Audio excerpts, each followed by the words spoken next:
Aí nós vamos ler aí, todas as vezes que estiver em negrito, nós vamos ler juntos, né? Para quê? Porque quando nós lemos a palavra juntos, nós estamos lendo e escutando a palavra. Então é mais fácil para nós fixar a palavra no nosso coração. Então vamos ler aí Hebreus 2, 14 e 15.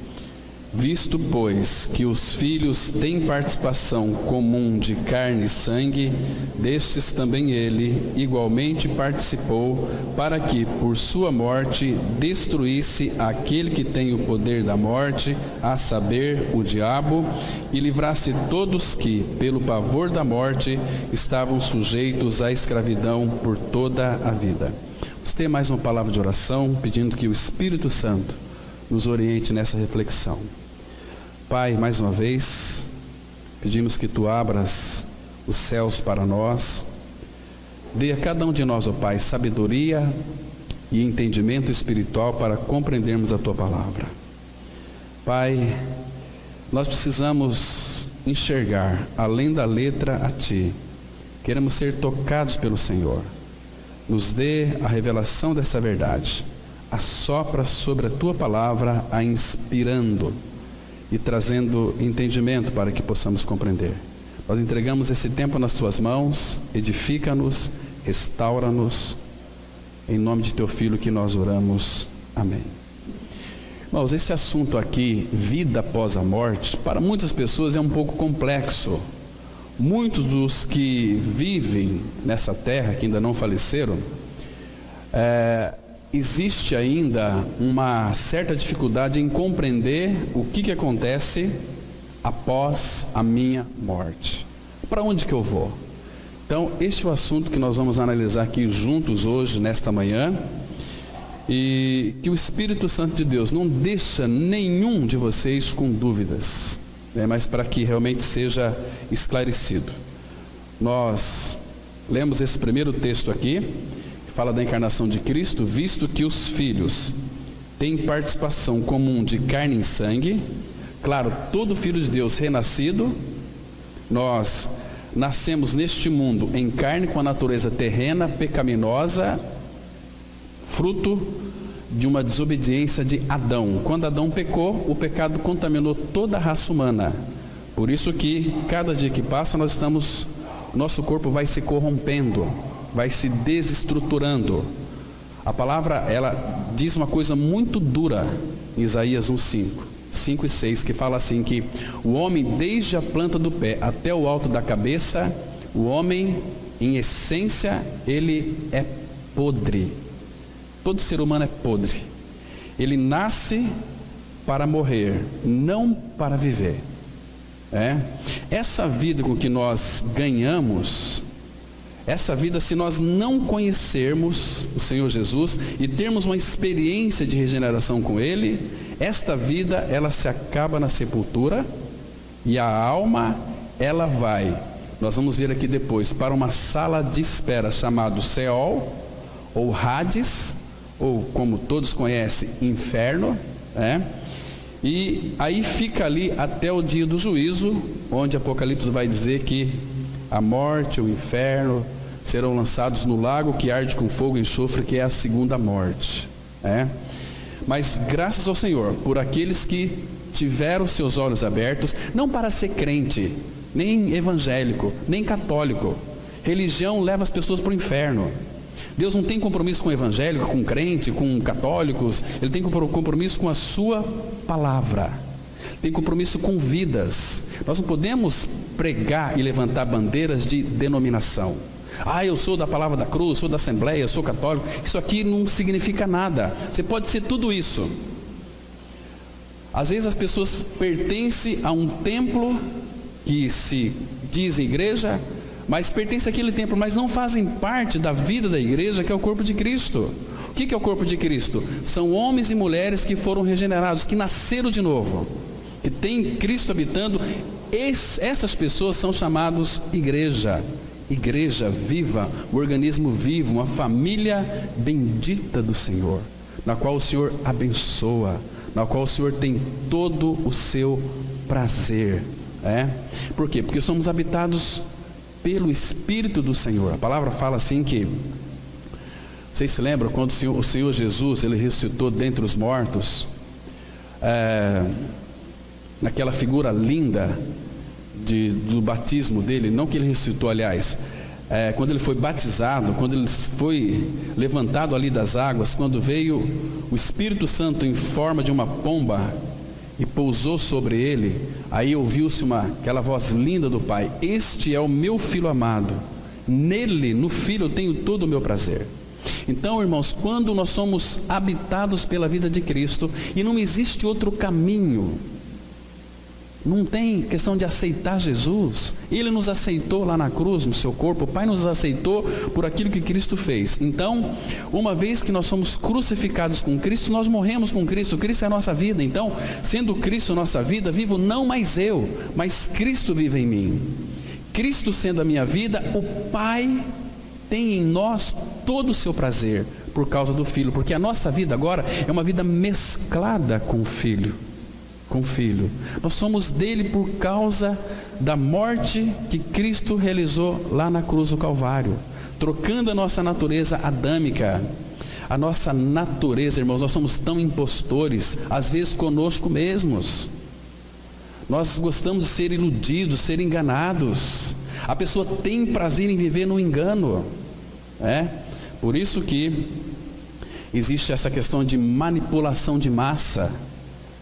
A gente, irmãos, tem conversado com tanto que se diz evangélicos, velhos de igreja que não sabe para onde que vai, se vier a falecer. Agora eu pergunto, que cristianismo é esse?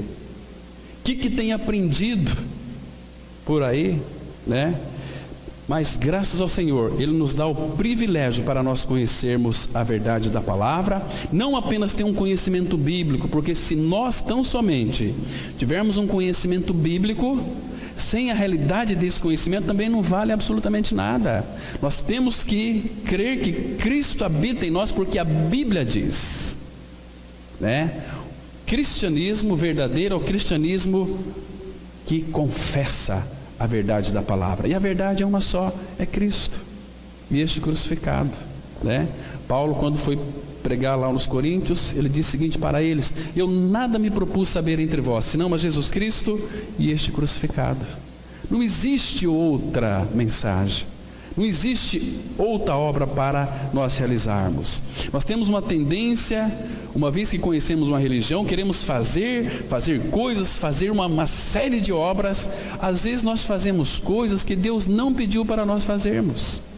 Temos que alcançar o mundo. Quem disse que Jesus Cristo pediu para nós alcançarmos o mundo? Ele mandou pregar o evangelho a toda criatura, mas o próprio Senhor Jesus não orou, não intercedeu pelo mundo. Ele disse para o Pai, em João 17, não rogo pelo mundo, rogo por aquele que tu me deste. Então, nós só podemos crer no Senhor Jesus. Se você e eu cremos, é porque o Pai nos deu para o Filho. Ele abriu o nosso coração, não para sermos religiosos, porque, irmãos, ser crente sem novo nascimento é ser chato, é ser mesquinho, é ser religioso, é ser gente doente da cabeça, é ser fanático. Deus não tem compromisso com pessoas que não têm interesse em conhecê-lo, né? Então aqui, os filhos têm participação comum de carne e sangue. Eu e você, nós nascemos de carne e sangue. Destes, carne e sangue, também ele, Jesus, igualmente participou, ou seja, o verbo se fez carne, João 1,14, para que, por sua morte, olha o que houve lá naquela cruz, irmãos, para que, por sua morte, destruísse aquele que tem o poder da morte, a saber, o diabo. Então, quem tem o poder da morte? É o diabo. Então Jesus lá na cruz, ele não apenas destruiu a morte, mas ele também destruiu Satanás, e livrasse todos que, pelo pavor da morte, estavam sujeitos à escravidão por toda a vida. Porque pessoas que têm medo da morte, elas vivem pavorosamente assustadas. E se eu morrer hoje? Para onde que eu vou? O que será da minha vida após a morte? Nós vamos analisar hoje aqui, Para onde que nós vamos? Para onde que vai um filho de Deus e para onde que vai o perverso, o ímpio? Entende? Aquele que não nasceu de novo. A pessoa pode ser religiosa, a pessoa pode ser evangélica, crente católica, mas se ela não nasceu de novo, ela vai perecer e perecer eternamente, diz a palavra aqui.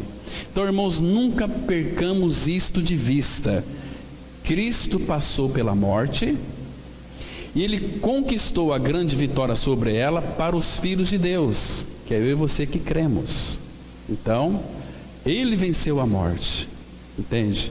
Então a morte não tem mais poder sobre um filho de Deus. A morte não dá a última palavra sobre um filho de Deus, porque além do túmulo, há uma vida de ressurreição que habita em nós. Jesus disse: eu sou a ressurreição e a vida. Quem crê em mim, ainda que morra, viverá. Então, o que é morte, meus queridos irmãos? Morte significa, a palavra morte no grego significa separação. O que é essa separação? Fisicamente falando, morte é a condição da alma e do espírito fora do corpo.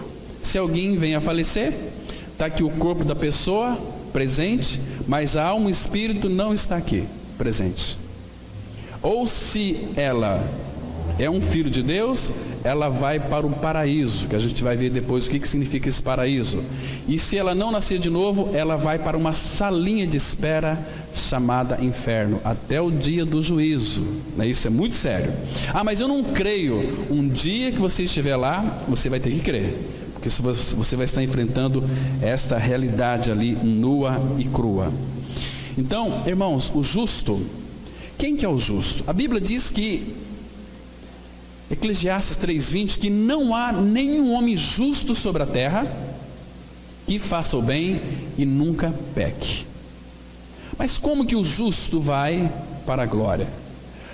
Justo é o Filho de Deus, é Jesus Cristo. Ele não é apenas justo. Através da obra da cruz, todos aqueles que creram na sua inclusão ali no corpo de Cristo na cruz, porque Romanos 6:7 a palavra fala assim: aquele que está morto, ou quem morreu, justificado está do pecado. Jesus Cristo, Ele é o justo. Então, quando eu creio que eu morri com Cristo na cruz, o justo vem habitar dentro de mim, dentro de você que creu. Aí, Ele é justo e Ele nos torna justos, porque a nossa vida agora, ela é dirigida por este homem, Jesus, 100% homem e 100% Deus. Por isso que é Jesus Cristo. Entende? Então, Ele morando em nós nos faz justos. Você cometeu muitos pecados no teu passado, mas uma vez que você creu que foi crucificado com Cristo, você está morto para o pecado. Era como que se Deus nos olha para nós, uma vez justificados em Cristo. 2 Coríntios 5:21, a palavra fala assim: aquele que não conheceu o pecado, Jesus, Deus o fez, Jesus, pecado por nós, para que nós, nele, fôssemos feitos justiça de Deus. Então, a nossa justiça é Cristo. Então, quando o Pai nos vê justificados em Cristo, era como que a realidade é que Ele olha para nós, não vê nenhum pecado em nós. Embora eu e você, a gente sabe que nós somos pessoas relaxadas, implicantes, rabugentos, nós somos ranzinzas, falamos mal da vida dos outros, nós somos o bambambam, porque a gente só vê dali para cá. O macaco, quando ele senta no rabo dele, ele não consegue ver o rabo dele, só vê o rabo dos outros. Assim somos nós. Mas os defeitos dos outros, que a gente vê nos outros, são os nossos. Você quer saber quais são os seus defeitos? É aqueles defeitos que você vê nas outras pessoas, é o que você tem. Romanos 2:1 vai dizer exatamente isso. Naquilo que você condena, você pratica. Que é o homem? Irmãos, isso não é maravilhoso? Quando Deus o Pai olha para nós, Ele nos vê sem pecado. Ele não se lembra mais dos nossos pecados. Abra lá, por favor, em Hebreus. Que texto lindo que é, capítulo 8. Hebreus, capítulo 8.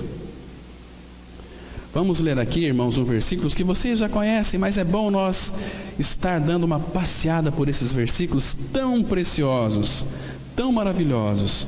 8, versículo 12. Olha que lindo, irmãos. A palavra diz assim, Hebreus 8, versículo 12. Assim diz a Bíblia, a palavra de Deus. Aqui não tem religião, aqui é palavra. Pois, para com as suas iniquidades usarei de misericórdia. A palavra misericórdia significa, é o miserável, misere de miserável, e córdia é o coração. Quem tem misericórdia é só Deus. Então, das nossas iniquidades, Ele usará de misericórdia, e dos seus pecados, olha que lindo, irmãos, jamais me lembrarei. Então, uma vez que nós somos incluídos em Cristo Jesus, Ele, quando olha para nós, Ele jamais vai se lembrar dos nossos pecados. Como a irmã leu aqui no início, né? Eu lhes dou a vida eterna, João 10, versículo 28. Eu lhes dou a vida eterna, jamais perecerão. Entende? Olha aqui, capítulo 10, versículo 17 de Hebreus. Observa que coisa fantástica, irmãos. Por isso que o cristianismo é um cristianismo de louvor, de alegria, de festa. E tem alguns caras amarrados aí com cara de boi, zebu, que não gosta de festa. O cristão, ele festeja, porque tem uma vida nele que é eterna, uma vida de celebrante, não uma vida de cara amarrada. Colocar a Bíblia debaixo do braço e levantar o nariz para cima, e eu sou mais santo do que você. Pessoas assim duras. Cadê amor? Cadê alegria? Cadê paz? Olha, Deus me livre de crente sem novo nascimento. É difícil conviver com pessoas assim. São uns fanáticos religiosos. Mas 10, versículo 17, a palavra diz assim, acrescenta: também de nenhum modo me lembrarei dos seus pecados e das suas iniquidades para sempre. Irmãos, vocês entendem o que a obra da cruz fez com os nossos pecados? Nos tirou do inferno, nos colocou no céu. Isso é cristianismo verdadeiro. Então, o justo, após a sua morte física, ele vai para o paraíso. O que é paraíso? Segundo a Bíblia, é um lugar de descanso, é o seio de Abraão, mas não é o céu ainda. O céu vai se concretizar quando Jesus vier para buscar a sua igreja. O que é paraíso? A Bíblia diz que é o jardim das delícias. Isso nos arremete para o paraíso lá antes do pecado. Vocês se lembram? Adão e Eva tinham comunhão com o Pai todos os dias na viração do dia, 5 horas da tarde. Por isso que muitas pessoas, quando chega 5 horas da tarde, 6 horas da tarde, elas ficam nostálgicas, um pouco depressivas. O findar da tarde, o crepúsculo, porque isso, nós nascemos de Adão, e Adão tinha comunhão com o Pai. Por causa do pecado de Adão, essa comunhão foi rompida, Jardim das delícias, homem e mulher andavam nus e não se envergonhavam. Tanto é que o casamento é uma instituição divina. O casamento também é um paraíso, é um pedacinho do paraíso, porque dentro do casamento, o casamento eu falo que é paraíso porque onde homem e mulher na sua intimidade eles ficam nus e não se envergonham. O casamento é um paraíso. É algo que foi Deus fez para nós. Isso é maravilhoso, irmãos. Que coisa linda é isso, Então, a morte na vida de um renascido, ela perdeu todo o seu efeito. Vamos supor aqui, vamos imaginar aquele marimbondo. Nosso irmão aqui levou uma picada de um marimbondo, ficou alérgico, Fomos vê-lo no hospital ontem, estava lá tudo vermelho. E não tomou o antialérgico, veio aqui, não é contagioso não, depois vocês podem abraçá-lo, certo? Mas o marimbondo picou ele porque tinha um ferrão. Vamos colocar aqui, a morte, a palavra morte também tem uma vertente na língua original grega que significa aguilhão, que é ferrão, Então, aquele marimbondo seria o marimbondo do pecado. Nós com o pecado. Então, Cristo na cruz, ele tirou o ferrão desse marimbondo. O ferrão, o marimbondo pode voar, ele pode até pousar na nossa cabeça, mas se ele picar, não tem mais efeito. Assim é a morte. Porque Jesus, na sua morte, ele destruiu a morte e aquele que tem o poder da morte, que é Satanás, e nos libertou, irmãos. Você tem certeza por onde que você vai depois da sua morte? Pela fé você já está lá. Tem aquele texto que nós gostamos de citar sempre aqui, Colossenses 3:3, porque morrestes e a vossa vida está escondida com Cristo em Deus. Então quando você morrer, o teu corpo fica aqui, mas você já está lá. E você vai ganhar um corpo, Filipenses 3:20, um corpo semelhante ao corpo da glória de Cristo. Outra coisa, irmão, se você é habitado pelo Senhor, não precisa ficar com medo da morte. Lá em Mateus 23, o Senhor Jesus diz que Ele é o nosso guia. E lá no Salmos 48, versículo 14, a palavra fala assim, que o Senhor, Ele é o nosso guia até a morte. Ele vai nos guiar até a morte. Agora, depois da morte, vai ter um pessoal celestial que vai pegar você e vai levar para o paraíso, para o seio de Abraão, né? Lá no Evangelho de Lucas, você pode ler depois, Lucas 16, versículo 22. Então, queridos, a morte não tem mais poder sobre um filho de Deus. Então isso tem que ficar bem claro, para que então a gente possa ter uma convicção e viver neste mundo não despreocupado, mas sem ter medo da morte, porque a morte, ela era nossa inimiga. Mas depois que Cristo morreu na cruz, depois que Cristo ressuscitou, as tumbas da morte, elas se acabaram para todo filho de Deus. Então, que maravilha é isso. O apóstolo Paulo, ele até brinca com a morte. Vamos ler mais um texto aqui. 1 Coríntios, capítulo 15, versículo 54. Paulo aqui, irmãos, ele fala da morte de uma forma tão preciosa, tão gostosa de se ver, que dá até gosto, né? 1 Coríntios, capítulo 15, vamos ler aqui a partir do versículo 54. 1 Coríntios 15, a partir do versículo 54. Olha o que a Bíblia diz. Olha que coisa mais linda, irmãos. Olha só. 54, ele diz assim: e quando este corpo, o meu e o seu corpo, corruptível, por que fala que é corruptível? Porque cada dia que passa ele está se envelhecendo, está ficando enrugado, está começando a sentir dores nas costas, nas pernas. Por que essas dores? Teu corpo está se corrompendo, né?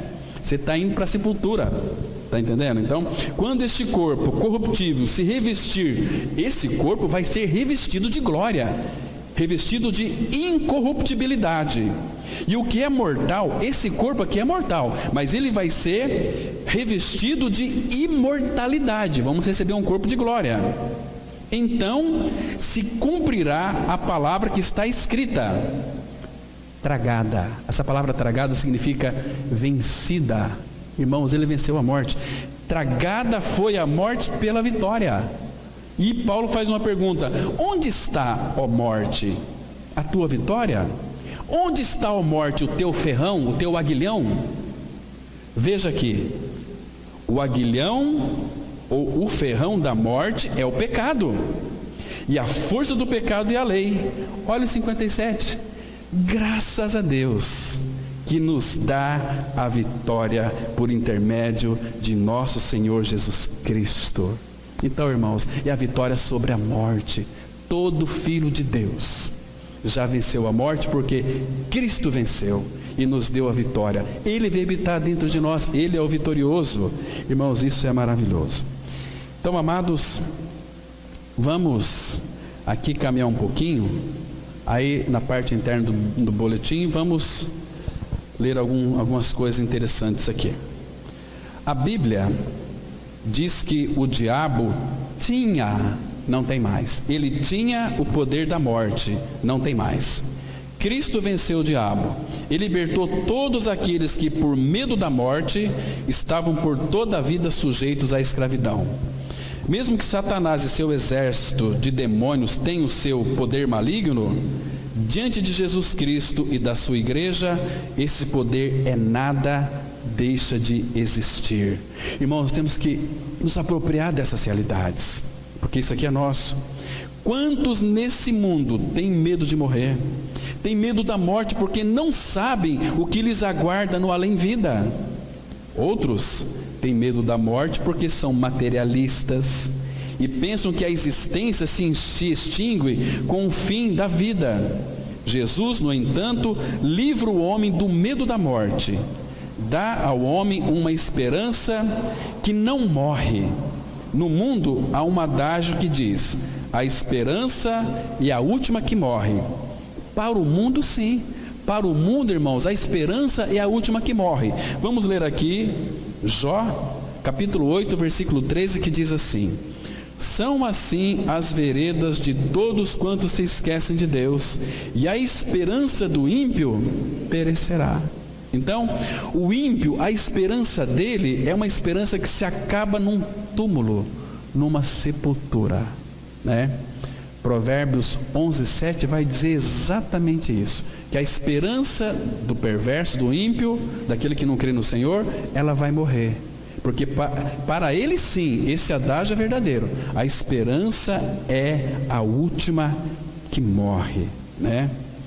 Agora, irmãos, nós temos uma esperança viva, que é Cristo.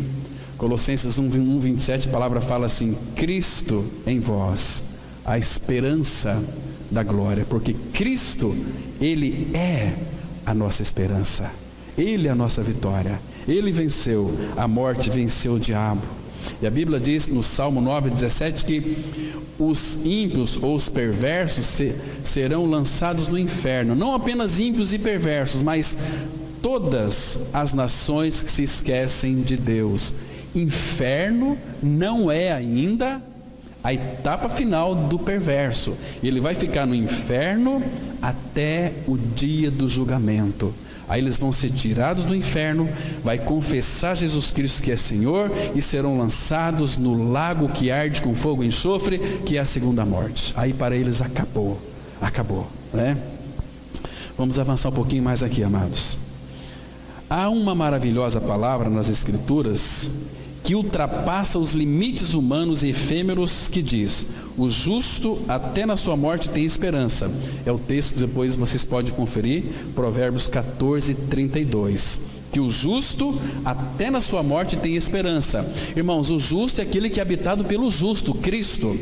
Ele disse assim para Maria e Marta: eu sou a ressurreição e a vida, João 11:25, eu sou a ressurreição e a vida, quem crê em mim, ainda que morra, viverá, e todo que vive e crê em mim, nunca morrerá eternamente. Vai morrer fisicamente, mas eternamente não, porque nós já fomos ressuscitados juntamente com Cristo e estamos assentados nos lugares celestiais nele, descansando nele. Então, o que nós temos que ter medo aqui neste mundo, irmãos? De absolutamente nada, porque nós temos em nós um princípio de vida, que é Cristo. Vamos avançar um pouquinho mais. Quão grande é a esperança do cristão? Não é uma esperança terrena, vazia e transitória. A esperança do cristão vai além da morte, pois é uma esperança viva. 1 Pedro 1:3, a Bíblia diz: bendito o Deus e Pai de nosso Senhor Jesus Cristo, que, segundo a sua muita misericórdia, nos regenerou para uma viva esperança, mediante a ressurreição de Jesus Cristo dentre os mortos. Observa que duas coisas são fundamentais dentro desse versículo aqui. Primeiro, que ele nos regenerou. Como que se processa a regeneração? É que Jesus Cristo morreu na cruz para me salvar dos meus pecados, é uma verdade. Mas para que eu seja regenerado, eu tenho que crer que eu fui incluído em Cristo. Ele me atraiu na cruz, no seu corpo.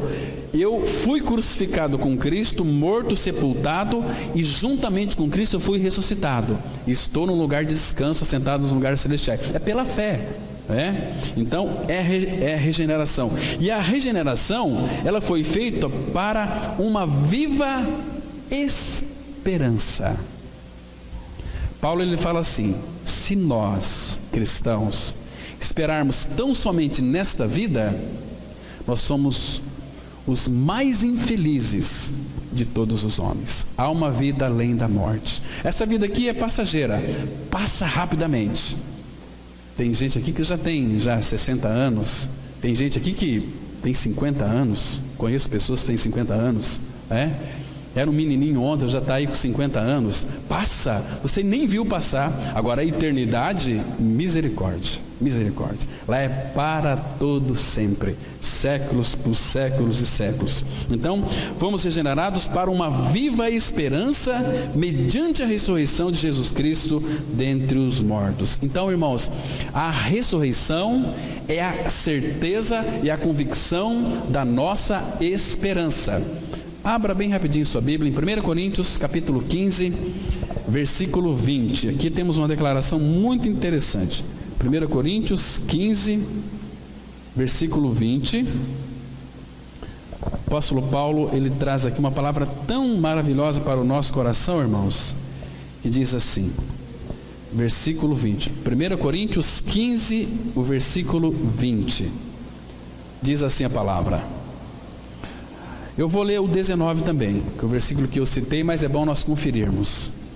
Se a nossa esperança em Cristo se limita apenas a esta vida, somos os mais infelizes de todos os homens. Aí o 20 ele diz assim, mas, de fato, Cristo ressuscitou dentre os mortos, sendo Ele as primícias dos que dormem. Irmãos, o que esse texto significa? Todos aqueles nossos irmãos que já morreram em Cristo, Cristo foi as primícias do que dorme. Significa que aqueles que estão no descanso, no paraíso, hão de ressuscitar também, porque Cristo é primícia, é primeiro. Cristo é o primeiro dos que morreram. Gente, precisa de segurança maior do que essa para cada um de nós? Isso é lindo demais, isso é maravilhoso demais. Isso é cristianismo sem máscara. Isso é cristianismo sem amarras. Você tem que fazer, você tem que orar, você tem que... Não, Cristo já fez. Creia e será salvo. Agora vai ter relacionamento com Ele. É maravilhoso demais. Outro texto aqui, irmãos, 1 Tessalonicenses, é a mesma palavra, mas dita de uma forma diferente. 1 Tessalonicenses capítulo 4, versículo 13 e 14, uma linda declaração da palavra, que também traz muita segurança para a nossa situação. É a situação dos mortos em Cristo, que diz assim, olha, 1 Tessalonicenses, capítulo 4, versículo 13. Então, a palavra de Deus diz assim, não queremos, porém, irmãos, que sejais ignorantes com respeito aos que dormem, aos que já morreram, porque a nova criatura ela não morre, ela dorme, entra no descanso, para não vos entristecerdes com os demais que não têm esperança. Irmãos, o ímpio, aquele que não creu no Senhor, não tem esperança, não tem esperança. Agora veja o 14, pois se cremos que Jesus morreu e ressuscitou, assim também Deus, mediante Jesus, trará em sua companhia os que morreram, ou os que dormem. Meu irmão, que delícia! É a palavra de Deus, está escrito, e Deus, Ele não pode mentir. Isso é lindo demais, preciosíssimo demais. Então, nós somos regenerados para uma viva esperança, porque por que vive esperança? Porque Cristo é a nossa esperança. Cristo em vós a esperança da glória. Então, Ele vive e habita em nós, então nós temos não apenas uma esperança, mas uma viva esperança. O que é o estado intermediário? É um modo de existir entre a morte física e a ressurreição final do corpo sepultado. O estado intermediário representa um lugar espiritual fixo, onde as almas e os espíritos dos mortos aguardam a ressurreição de seus corpos para apresentarem-se posteriormente perante o Supremo Juiz.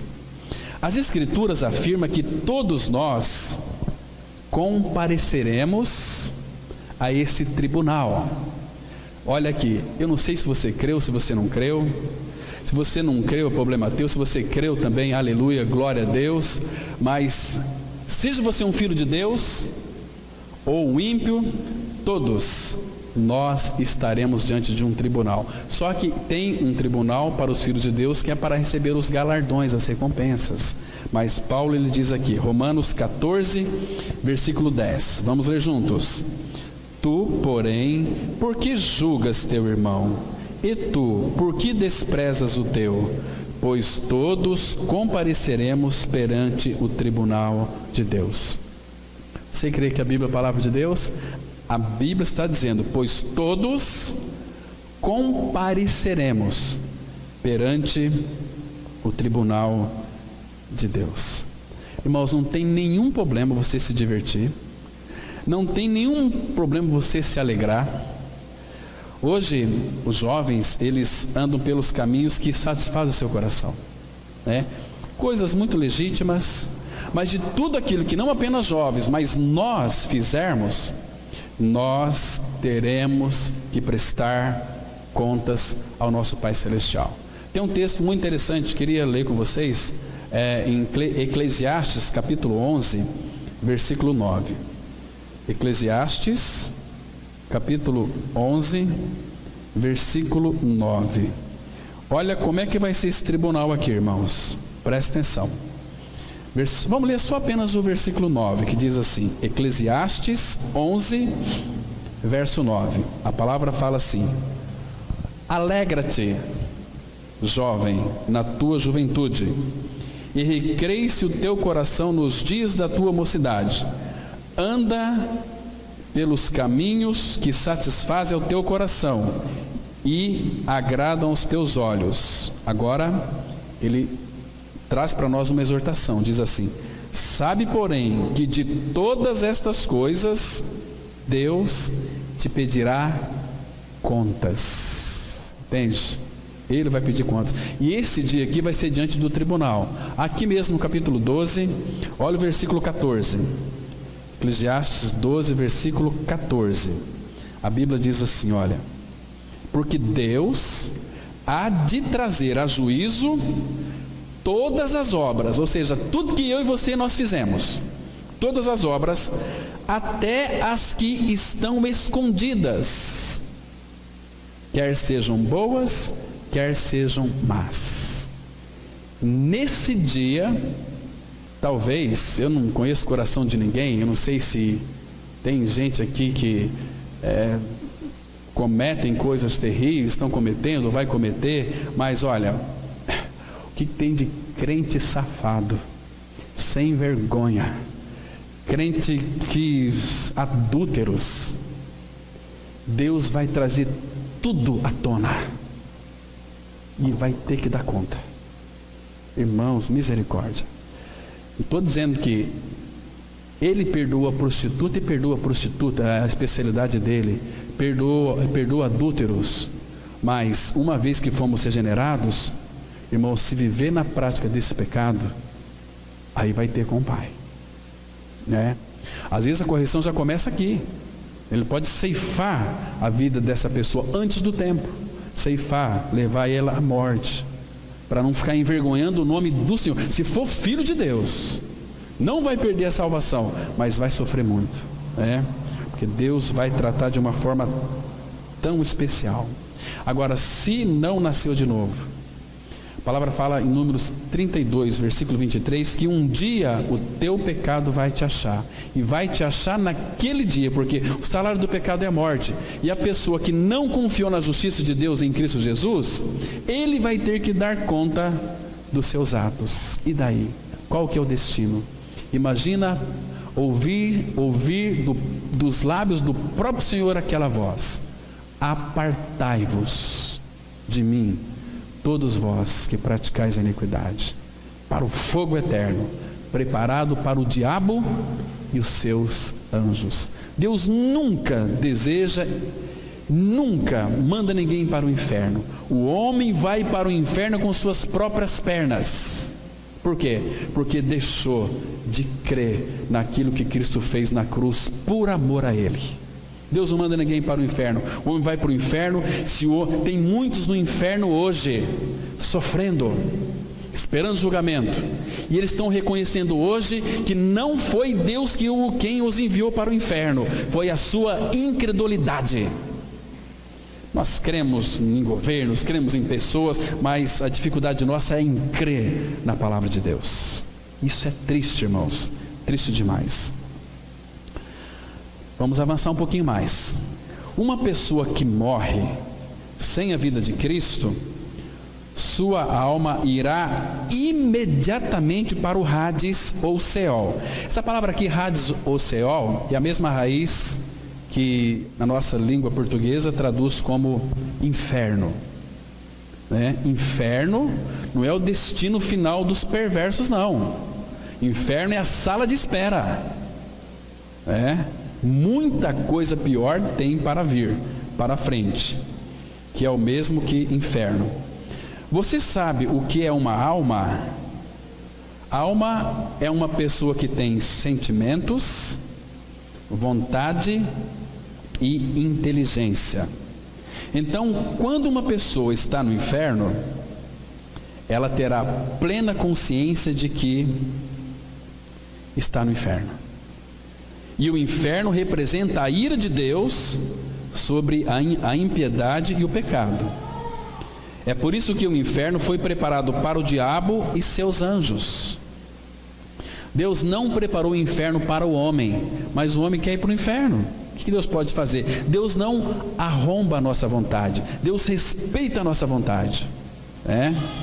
Então vamos ler aqui Mateus 25, versículo 41, que diz assim a palavra: então dirá também aos que estiverem à sua esquerda: apartai-vos de mim, malditos, para o fogo eterno, preparado para o diabo e seus anjos. Irmãos, o que de fato é lamentável é o estado daqueles que vivem um cristianismo descomprometido. Às vezes a pessoa pensa assim: viver um cristianismo comprometido é o teu compromisso com a minha igreja. Não é isso. Ter um cristianismo comprometido é eu ler muito a Bíblia. Não é isso. Ter um cristianismo comprometido é eu orar demais. Não é isso.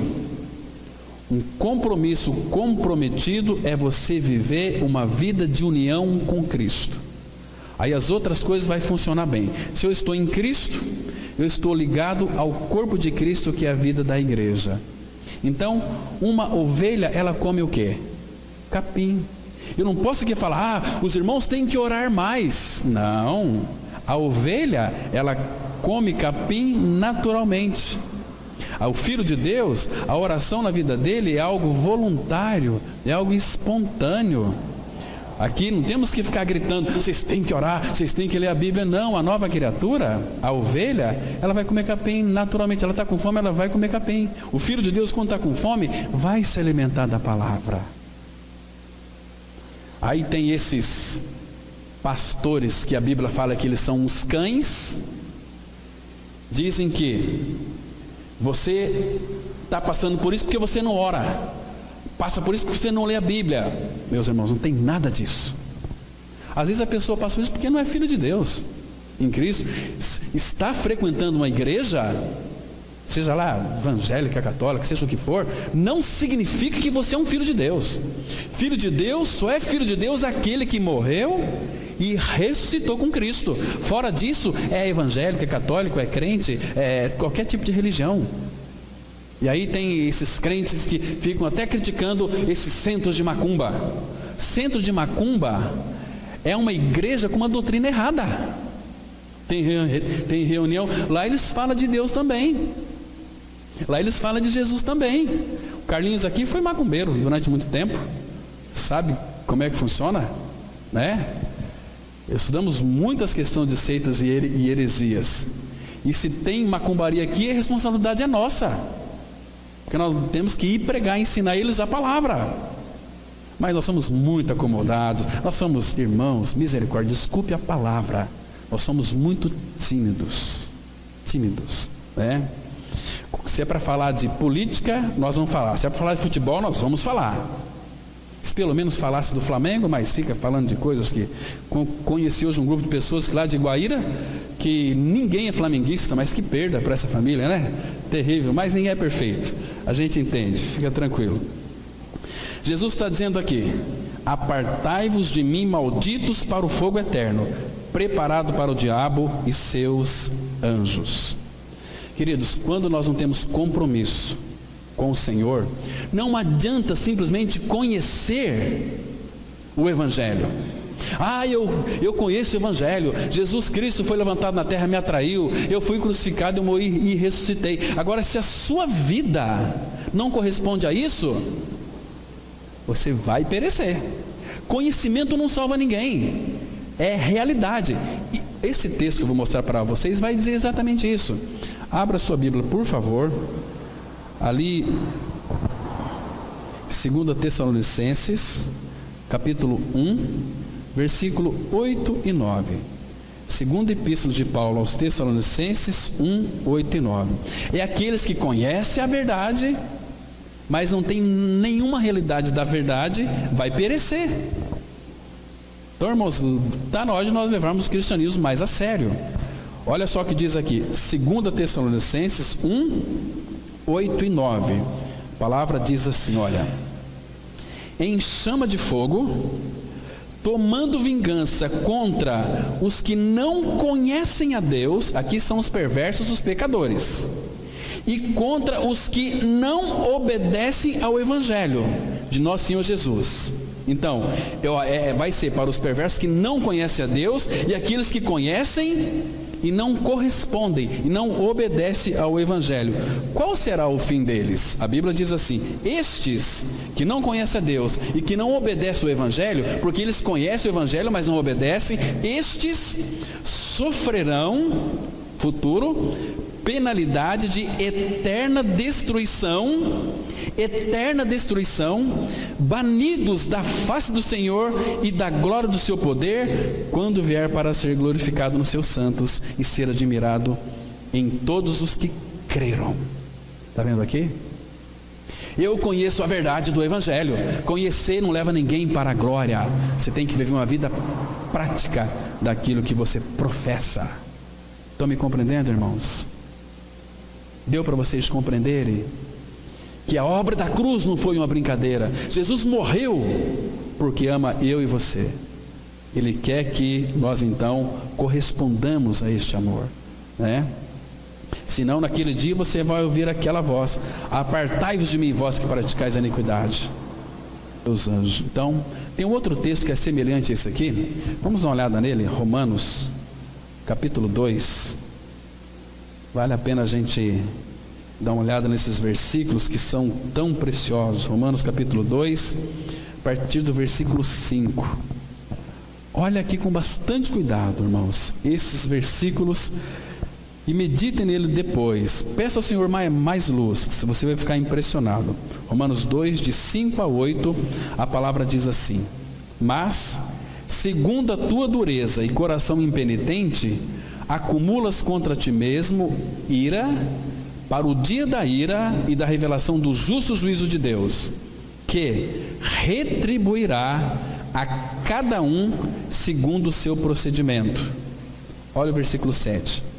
A vida eterna aos que, perseverando em fazer o bem, procuram glória, honra e incorruptibilidade, mas ira e indignação aos facciosos, que desobedecem à verdade, sabem, mas desobedecem à verdade e obedecem à injustiça. Está vendo aqui? Tão claro, irmãos. O mesmo versículo, mas de uma forma diferente. Não basta apenas conhecer. Não basta dizer eu criei, então eu sou. Não, você seja uma nova criatura. Não fique inventando aquilo que você de fato na realidade não é.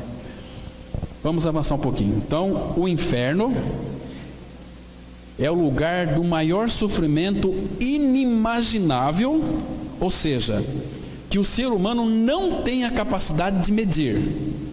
O inferno é o lugar de sofrimento eterno, e também diz que o fogo não se apaga. Marcos 9,44 fala que o bicho não morre e o fogo não apaga. Esse aqui é o estado intermediário daqueles que descem para a sepultura sem a vida de Cristo. Porque se você não creu no seu novo nascimento ainda, vá para o teu quarto hoje e fala: Senhor, tem misericórdia de mim, me faça nascer de novo, para que você não vá para esse lugar iludido. Ali é um lugar de choro, de ranger de dentes. Mateus 25:30 vai dizer exatamente isso.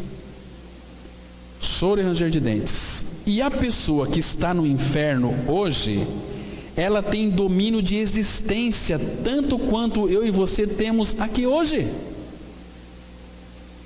No inferno, ela terá percepção de existência, de sofrimento, de dor, das oportunidades que teve e rejeitou. O que é o inferno?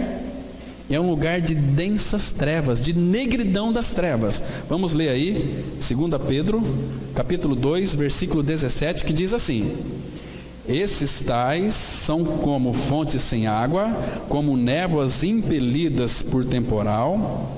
Para eles está reservada a negridão das trevas.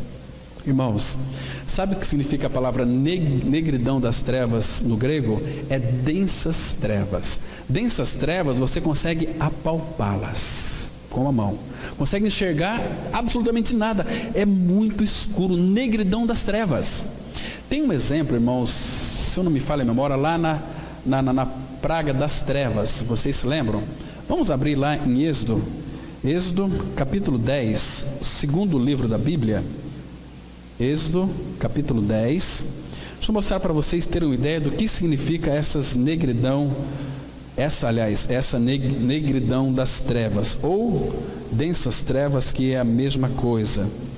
Êxodo, capítulo 10, a partir do versículo 21. Vamos ler até o 23. Olha só aqui. Então essa era a 9ª praga, que Deus fez vir trevas sobre todo o Egito, porque é exatamente isso, o mundo, a palavra Egito significa mundo. Então, para este mundo está reservado a negridão das trevas, não para os filhos de Deus. Olha só, versículo 21, Êxodo 10, 21. Êxodo 10, 21. Então disse o Senhor a Moisés: estende a mão para o céu, e virão trevas sobre a terra do Egito, trevas que se possam apalpar. Trevas que se possam apalpar, negridão das trevas. Olha o versículo 22. Estendeu, pois, Moisés a mão para o céu, e houve trevas espessas sobre toda a terra do Egito por 3 dias. Olha 23. Não viram uns aos outros. Guarde essa palavrinha aqui. Não viram uns aos outros, e ninguém se levantou do seu lugar por 3 dias.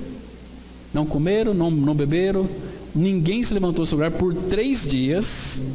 Porém, ao contraste, todos os filhos de Israel tinham luz nas suas habitações. Para o perverso está reservado negridão das trevas, mas para o filho de Deus tinham luz nas suas habitações. Cristo, ele disse lá em João 8: eu sou a luz do mundo, quem me segue não andará em trevas. Irmãos, graças ao Senhor, porque ele abriu os nossos olhos para crer nessa verdade maravilhosa. Não vamos passar por isso, por essa negridão das trevas, porque nós nascemos de novo, temos essa luz que é o próprio Senhor habitando em nós. Vamos avançar um pouquinho aqui. O ser humano é um ser social, e ele não foi feito para viver isolado. No inferno vai ter tanta gente que muitos pensam que um vai ajudar ao outro. Essa é a ilusão daqueles que não conhecem o Senhor, que não querem nem saber, Não é nada disso que vai acontecer no inferno. O inferno é um lugar de sofrimento monstruoso. Por isso, quem está lá não pode conversar e nem ver ninguém, pois é um lugar de densas trevas. Alguém aqui já viu alguém possuído pelo demônio? Quando a pessoa se estribucha no chão e grita e urra e muda de voz. Muitos fingem isso, Mas Imagina só, uma pessoa que não nasceu de novo, em densas trevas. Vai ter muita gente lá, mas o que você vai ouvir é só urros, e gritos, e gemidos. E ali o fogo não apaga, e o bicho não morre. Aí quando Cristo voltar, quem está no inferno será tirado do inferno, vai confessar Jesus e vai ser lançado no lago que arde com fogo e enxofre. Aí sim é a segunda morte, aí é para todo sempre. Misericórdia, misericórdia. Um não poderá ver o outro, e o que só vai se ouvir são somente urros e gemidos. Você tem certeza que o seu nome está escrito no livro da vida? Querido, se você falecer hoje, você tem certeza que vai para o paraíso? Ou você tem dúvidas? Vamos ler aqui Apocalipse, capítulo 20, versículo 15. E se alguém não foi achado inscrito no livro da vida, esse foi lançado para dentro do lago de fogo. Meus queridos irmãos, que situação triste.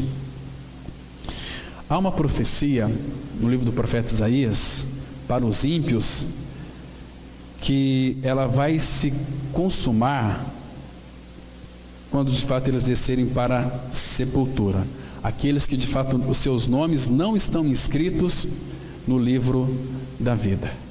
A palavra fala, por exemplo, Isaías, vamos lá ver o texto, Isaías capítulo 24, versículo 20 e 22. Isaías 24, versículo 20 até o 22. Vamos ler com bastante cuidado, bem devagarinho, para a gente aproveitar o máximo daquilo que a palavra tem nos mostrado para nós. Isaías 24, de 20 até o 22. A palavra diz assim: a terra cambaleará como um bêbado e balanceará como rede de dormir. A sua transgressão pesa sobre ela, ela cairá e jamais se levantará. Naquele dia, o Senhor castigará no céu as hostes celestes e os reis da terra na terra. Os reis da terra serão castigados na terra. Agora, olha o 22. Serão ajuntados como presos em masmorra e encerrados num cárcere e castigados depois de muitos dias. Aqui fala de inferno e lago de fogo. Quem desce para a sepultura sem a vida de Cristo, que o seu nome não está escrito no livro da vida, vai para esta masmorra escura, densas trevas. Aí depois será lançado no lago que arde com fogo e enxofre. Agora, olha o 23. A lua se envergonhará e o sol se confundirá quando o Senhor dos Exércitos reinar no monte Sião e em Jerusalém. Perante os seus anciãos haverá glória. Sabe o que significa essa palavra aqui, ancião, no hebraico aqui? Não, não é. Aqui é anciãos. Perante os seus, porque olha só, o Senhor dos Exércitos reinará sobre Sião e em Jerusalém perante os seus anciãos. A palavra aqui, anciãos, na raiz hebraica significa maduros. Seus homens e mulheres maduros, anciãos. Que maravilha, irmãos. Agora, como eu posso ter certeza que meu nome está escrito no livro da vida? Como eu posso ter certeza? Irmãos, é quando eu tenho uma convicção de que na cruz meu coração foi trocado. Quando Jesus morreu, Ele me colocou no corpo dele e trocou meu coração velho por um coração novo. A vida velha foi crucificada e Ele me deu a sua vida pela ressurreição. Quando eu creio nessa verdade, Ele não escreve, Ele inscreve o meu nome e o seu nome no livro da vida. Porque, irmãos, se o nosso nome não estiver no livro da vida, vai perecer. Por isso que é importante termos uma convicção. Você tem certeza do seu novo nascimento em Cristo? A maioria do povo evangélico não tem, porque nunca creram nessa verdade. frequenta a igreja, sai, entra e sai, louva e canta, lê a Bíblia, aquela coisa toda. A prática cristã é maravilhosa, mas cadê realidade? Cadê certeza? Cadê convicção? Não tem realidade, porque nunca creram nessa verdade. Estão com a cabeça cheia de Bíblia, mas sem nenhuma realidade, sem nenhuma revelação. As mensagens, aí as mensagens já não tem mais como dar mais, tem que fazer mais alguma coisa, fazer campanha, e aí essa crentaiada besta começa a fazer na mão desses pastores. Eu falo isso porque a Bíblia fala sobre os pastores, porque eu também fiquei durante 10 anos pregando a Bíblia e não a palavra, né? Mas graças ao Senhor, que Ele teve misericórdia e revelou a palavra ao nosso coração. Então vamos ver agora aqui, irmãos, o que não é estado intermediário. O que não é? Não é purgatório. Heresia lançada pelos católicos romanos para identificar o Hades como lugar de prova ou de segunda oportunidade para as almas daquelas pessoas que não conseguiram se purificar o suficiente para galgarem o céu. Declara a doutrina romana que é uma forma desses mortos serem provados e submetidos a um processo de purificação. Entretanto, essa doutrina não tem base na Bíblia e é feita sobre premissas falsas. Se o purgatório fosse uma realidade, então a obra de Cristo não teria sido completa. Que negócio que é esse? Jesus veio para realizar uma obra e foi incompleta, então eu tenho que ficar agora em um lugar para me purificar, para ir para o céu? Conversa fiada. Não existe isso na Bíblia. Entretanto, essa doutrina não tem base na Bíblia e é feita sobre premissas falsas, né? Se alguém quer garantir sua salvação eterna, precisa garanti-la em vida física. Depois da morte, não tem purgatório. Depois da morte só tem ou só resta o juízo. E a Bíblia é muito clara em dizer aqui, em Hebreus 9:27, vamos ler juntos. E assim como aos homens está ordenado morrerem uma só vez, vindo depois disto o juízo. Não tem purgatório, não tem purificação. Ou você nasce de novo, ou você vai para a sepultura, você vai para o inferno. É isso que a Bíblia diz. Não tem meio termo. O Senhor, 2 Timóteo 2,19 fala que o Senhor conhece os seus. Ele sabe aquele que creu nele, aquele que não creu, né? Abra por favor em Apocalipse capítulo 20. Apocalipse capítulo 20, versículo 14 e 15, irmãos. Temos aqui uma declaração importante da palavra. Apocalipse capítulo 20, versículos 14 e 15. Olha o que as Escrituras afirmam. Ela está dizendo assim, Apocalipse 20, 14 e 15. Então a morte e o inferno foram lançados para dentro do lago de fogo. Esta é a segunda morte, o lago de fogo. Agora olha o 15. E se alguém não foi achado inscrito no livro da vida, esse foi lançado para dentro do lago de fogo. Percebe aqui? Agora, e aquele que nasceu de novo? Qual é o lugar dele? Para onde que ele vai? Nós vamos ver aqui um pouquinho para baixo. Mas será que vai existir alguma condenação para aqueles que estão em Cristo Jesus? Romanos 8:1, a palavra fala assim: agora, porém, nenhuma condenação há para os que estão em Cristo Jesus. Por quê? Porque a lei da vida do Espírito em Cristo Jesus te livrou da lei do pecado e da morte. Você é livre para ir para a glória. Você é livre para amar. Você é livre para perdoar. Você é livre para receber seu irmão. Você é livre para falar sim. Você é livre para falar não. Porque, irmãos, se é que tem gente folgada nesse mundo, é o tal do povo evangélico, é o povo crente, gente folgada, aproveitadores. Filho de Deus não é assim. Filho de Deus é muito diferente. O que reina na vida, em primeiro lugar, é o amor. Mas não podemos esquecer que Deus é bom, mas Ele é também severo. Considerai, pois, a bondade de Deus, a severidade de Deus. Isso é muito importante. Vamos avançar aqui. Quanto aos ímpios, permanecem no Hades. A palavra Hades no grego é inferno, que é uma espécie de antessala, inferno, até o julgamento final, para depois serem lançados no lago de fogo. Morrer sem Cristo vai para o inferno até o dia do juízo.